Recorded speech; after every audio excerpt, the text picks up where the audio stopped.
When I read this morning, only one thing crossed my mind. What would DCK say? As in David Christopher Kaufman, fellow at the Tel Aviv Institute. Mr. Kaufman, thank you very much for joining us. Well, sir, with the lack of a better phrasing, what? Yeah, what is going on here?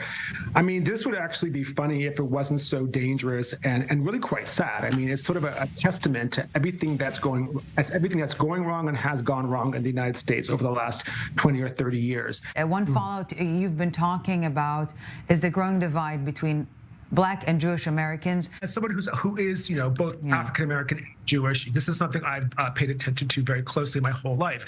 There's always been this sort of mythological affinity between Blacks and Jews in America. Jews and Blacks marched side by side during the civil rights movements. Martin Luther King Jr., whose holiday we celebrate today. It's actually a very vocal Zionist.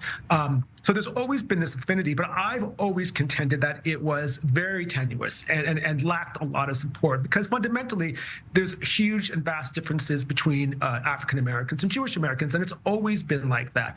So how exactly do U.S. politics play into what's happening on the ground? Well, to break it down, I'm joined by David Christopher Kaufman. Biden finds himself really in a pickle right now. Everywhere he turns, he's under attack. And the cause is Israel, is Hamas, is the hostages.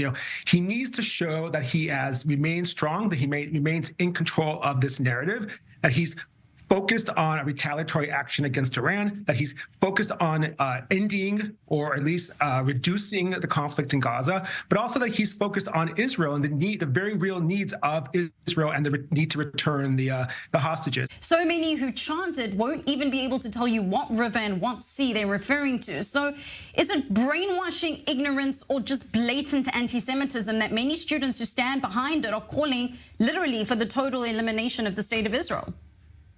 Yeah, so I think it's a bit of both. I mean, there are plenty of students who are leading these protests around the country who clearly believe in what they're saying, and they sort of stake their academic and probably professional futures on this belief, on ending what they call the occupation, ending the genocide. And there are probably a vast number of followers who, see this as a trendy cause, a trendy woke cause du jour, which is going to get them likes on social media and high fives amongst their friends. Islamic Jihad is not about going to a candy store and saying, I'm going to take a few pieces of the anti-Zionism, but I'm going to leave the homophobia or the anti-feminism behind. When you promote Islamic Jihad, you're promoting the whole bag, the whole basket. So it's a perfect example of everything that's wrong right now. Very scary, very dangerous. And my only hope is that the news cycle will wash this through very fast. DCK, David Christopher Kaufman, Senior Fellow at the Tel Aviv Institute, joining us. Thank you very much, Mr. Kaufman.